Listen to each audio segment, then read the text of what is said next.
ဖုန်းနံပါတ်နဲ့ email ရှိစရာမလိုဘဲနဲ့ကျွန်တော်တို့ရဲ့ Facebook account ထဲကို log in ပြန်ဝင်တဲ့နည်းကိုပြောပြပေးမှာဖြစ်ပါတယ်။မင်္ဂလာပါကျွန်တော်တို့ရဲ့ Facebook account နဲ့ချိတ်ဆက်ထားတဲ့ဖုန်းနံပါတ်နဲ့ email ကျွန်တော်တို့ရဲ့ဖုန်းထဲမှာရှိစရာမလိုဘဲနဲ့ကျွန်တော်တို့ရဲ့ Facebook account ထဲကို backup ကုတ်နဲ့ပြန်ဝင်တဲ့နည်းကိုပြောပြပေးမှာဖြစ်ပါတယ်။ Okay ဒါဆိုရှင်တော့ကျွန်တော်တို့ video စလိုက်အောင်ပထမအဆုံးအနေနဲ့ကိုယ့်ရဲ့ဖုန်းထဲမှာရှိတဲ့ Google Chrome ထဲကိုဝင်သွားလိုက်ပါ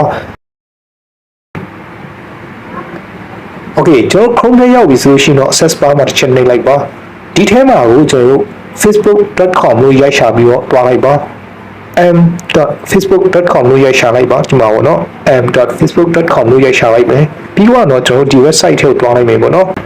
Facebook ရဲ့ website ထဲကိုအခုလိုကြာလာမှာဖြစ်ပါတယ်ပေါ့နော်ဆိုတော့ပုံမှန်အဖြစ်ကျွန်တော်တို့ဒီကိုယ့်ရဲ့ဖုန်းထဲမှာရှိတဲ့ Facebook software ထဲမှာတွားပြီးတော့ကျွန်တော်တို့ရဲ့ Facebook account ကို log in ဝင်နေကြတဲ့အတိုင်း mobile number or email address နေရာမှာကျွန်တော်တို့ရဲ့ဖုန်းနံပါတ်နဲ့ emailပြီးရင် password ရိုက်ထည့်ပြီးတော့ကျွန်တော် log in ဝင်သွားလို့ရတယ်ပေါ့နော်ဒါပေမဲ့အခုဒီ video ထဲမှာဆိုရှင်ကျွန်တော်ကနီးလန်းတစ်ခုအနေနဲ့ပြောပြပေးသွားမှာဖြစ်လို့ကျွန်တော်ကဒီ mobile number ကို email address နေရာနဲ့မတွားဘဲနဲ့ဒီအောက်နားလေးက forget password ဆိုတဲ့နေရာမှာနှိပ်ပြီးတော့တွားရမှာဖြစ်ပါတယ်ဆိုတော့ကျွန်တော်ဒီ forget password ဆိုတဲ့နေရာမှာတစ်ချက်နှိပ်ပြီးတော့ဝင်လိုက်မယ်ဒါဆိုရှင်တော့အရင်ဆုံးကျွန်တော်ဒီမှာ find your account ဆိုပြီးတော့အခုလိုပေါ်လာရယ်ပေါ့နော်ကျွန်တော်ရဲ့ account ကိုအရင်ဆုံးရှာရမှာဖြစ်ပါတယ်ပေါ့နော်တကယ်လို့မိတ်ဆွေကကိုယ့်ရဲ့ Facebook account နဲ့ချိတ်ဆက်ထားတဲ့ email နဲ့ဖုန်းနံပါတ်ကိုကျွန်တော်တို့ဖုန်းထဲမှာမရှိပေမဲ့ကိုယ့်ရဲ့ Facebook account ကိုဖွင့်ထားတဲ့ဖုန်းနံပါတ်ဒါမှမဟုတ် email ကိုကျွန်တော်တို့မှတ်မိနေရမှာဖြစ်တယ်ပေါ့နော်မှတ်မိနေတယ်ဆိုလို့ရှိရင်တော့ဒီ mobile number ဆိုတဲ့နေရာမှာကျွန်တော်တို့ရဲ့ Facebook account ကိုဖွင့်ထားတဲ့ဖုန်းနံပါတ်ကိုရိုက်ထည့်ပြီးတော့မှကျွန်တော်တို့ continue တွားပြီးတော့ကိုယ့်ရဲ့ account ကိုအရင်ဆုံးရှာရမယ်တကယ်လို့မိတ်ဆွေကကိုယ့်ရဲ့ Facebook account ကိုဖုန်းနံပါတ်နဲ့မဖွင့်ထားဘဲနဲ့ email နဲ့ဖွင့်ထားတယ်ဆိုလို့ရှိရင်ဒ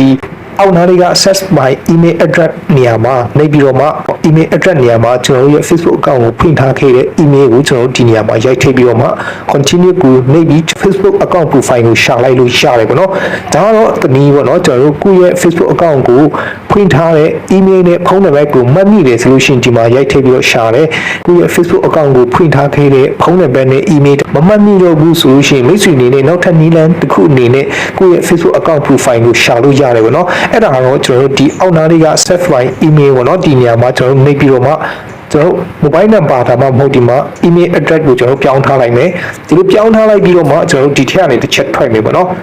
်ဒါဆိုရင်အခုကျွန်တော်တို့ email နဲ့ဖုန်းနံပါတ်မမှတ်မိတော့တဲ့မရှိတော့တဲ့ Facebook account ထဲကိုပြန်ဝင်ဖို့အတွက်အဲ့ဒီ Facebook account ရဲ့ profile ကိုတွားရှာမယ်ပေါ့နော်တွားရှာမယ်ဆိုရင်ကျွန်တော်တို့မှာနောက်ထပ် Facebook account ထပ်ရှိလို့ရှိရင်အဲ့ဒီ Facebook account တစ်ကနေဝင်ပြီးတော့ရှာလို့ရတယ်မရှိဘူးဆိုလို့ရှိရင်လည်းတငယ်ချင်းတယောက်ရဲ့ Facebook accountထည့်ရမယ်ဝင်ပြီးတော့ကိုယ့်ရဲ့ Facebook account profile ရဲ့ URL link ကိုတွားပြီးတော့ယူရမှာဖြစ်တယ်ပေါ့နော်အဲ့တော့ကျွန်တော်တို့ Facebook account တစ်ခုထည့်ရနေပြီးတော့တစ်ချက်ဝင်လိုက်မယ်ဒီ search bar မှာတစ်ချက်နှိပ်လိုက်မယ်ကို log in ပြန်ဝင်မယ်ကိုယ့်ရဲ့ Facebook account ရဲ့ profile link ကိုတစ်ချက်ရိုက်ရှာလိုက်မယ်ပေါ့နော်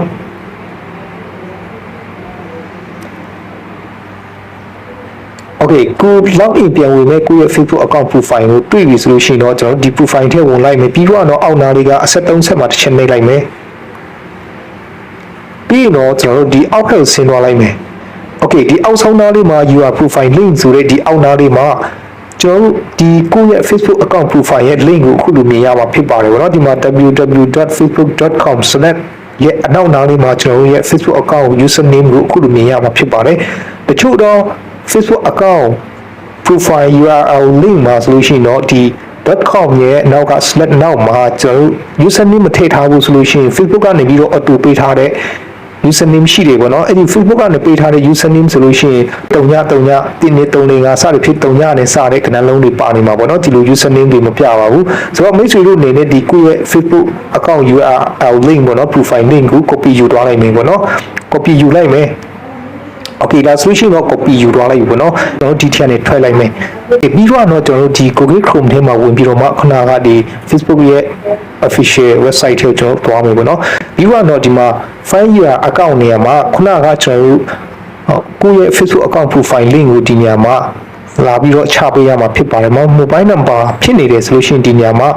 set by email address ကိုပြောင်းလိုက်မယ်Okay เนาะဒီလိုပြောင်းလိုက်မယ်ပြီးတော့ကျွန်တော် email address နေရာမှာ let new လေးနဲ့တစ်ချက်ဖြည့်ထားလိုက်မယ် paste ကိုတစ်ချက်နှိပ်ပေးလိုက်မယ်ဒါဆိုလို့ရှိရင်တော့ဒီနေရာမှာကျွန်တော်တို့ယူလာတဲ့ Facebook account ရဲ့ URL link ကိုဒီနေရာမှာ paste ချလိုက်ပြီးဖြစ်ပါတယ်เนาะဆိုရင်ဒီနောက်ဆုံးကဒီမြင်းဆောင်ကနေစပြီးတော့ကျွန်တော်တို့ စဖြတ်မယ်ပေါ့နော်စဖြတ်ပြီးတော့ facebook.com အနောက်ကမြင်းဆောင်ပေါ့နော် select okay ဒီလောက်ထိကိုကျွန်တော်ဖြတ်ထားပြီးတော့မှကျွန်တော်ခုနကကျွန်တော်ရဲ့ Facebook account profile link ရဲ့ username ပေါ့နော် username ကိုနောက်မှာကျွန်တော်ရိုက်ထည့်လိုက်မယ်ပေါ့နော်တချို့တော့ Facebook account ဒီမှာဆိုလို့ရှိရင်တော့ဒီ .com/ ရဲ့နောက်မှာ username အစား335တင်းနစ်စသည်ဖြစ်တယ်လို့ထည့်ပေးတာပေါ့နော်ဒါပေမဲ့အခုဒီကျွန်တော်ရဲ့ဒီ profile account မှာဆိုလို့ရှိရင်တော့ကျွန်တော် username ထည့်ထားတာဖြစ်တဲ့ကြောင့်မျိုး username ကိုပဲကျွန်တော်ရိုက်ထည့်လိုက်မယ်ပြီးတော့ကျွန်တော် continue ကိုနှိပ်လိုက်မယ်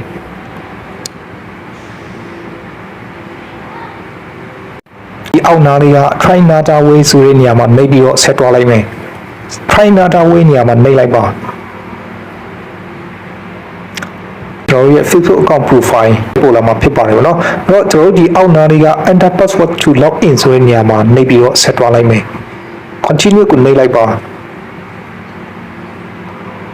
ပြီးတော့ကျွန်တော်ရဲ့ Facebook account profile နဲ့အခုလိုပို့လာမှာဖြစ်ပါတယ်ဗောနော်ဆိုတော့ကျွန်တော်ဒီ password နေရာမှာကျွန်တော်ရဲ့ဒီ Facebook account ကို log in ဝင်တဲ့ password ကိုရိုက်ထည့်ပေးလိုက်ပါအခုရဲ့ဖုန်းထဲမှာဒီ Facebook account နဲ့ချိတ်ဆက်ထားတဲ့ email နဲ့ဖုန်းနံပါတ်တွေမရှိနေပေမဲ့လည်းကျွန်တော်အနေနဲ့ကိုယ့်ရဲ့ Facebook account ကို log in ဝင်တဲ့ password တော့ရှိနေဖို့လိုပါတယ်ဗောနော် password ရိုက်ထည့်လိုက်မယ် okay ကျွန်တော် password ကိုရိုက်ထည့်ပြီးသွားပြီဆိုလို့ရှိရင်တော့ဒီအောက်နားလေးက log in ကိုတစ်ချက်နှိပ်လိုက်ပါအောက်နားလေးက try another way မှာဆက်ပြီးတော့နှိပ်လိုက်မယ် backup ကုန်းနဲ့ဝင်မယ်ဆိုလို့ရှိရင်ဒီအောက်နားလေးက backup ကုန်းနေရာမှာကျွန်တော်တို့ click နှိပ်ပြီးတော့ထားပေးလိုက်မယ်ပြီးရင်တော့ဒီအောက်နားလေးက continue ကိုနှိပ်ပြီးတော့ဆက်သွားလိုက်မယ်ပေါ့နော် okay ဒါဆိုရင်ဒီဘက်မှာ code ဆိုပြီးတော့အခုလိုတောင်းလာတယ်ပေါ့နော်ဆိုတော့ဒီ code နေရာမှာကျွန်တော်တို့ရဲ့ Facebook account ကို two step ခံထားခဲ့တုန်းကကျွန်တော်တို့ဝင်ပြီးတော့ backup code recovery code ယူထားတယ်အဲ့ဒီ backup code 6လုံး8လုံးကိုဒီနေရာမှာရိုက်ထည့်ပေးရမှာဖြစ်ပါတယ်ဆိုတော့ဆိုရင်ကျွန်တော်တို့ဒီမှာ backup code ကိုတစ်ချက်ရိုက်ထည့်လိုက်မယ်မနေ့ချက် continue ကိုနှိပ်သွားလိုက်ပါ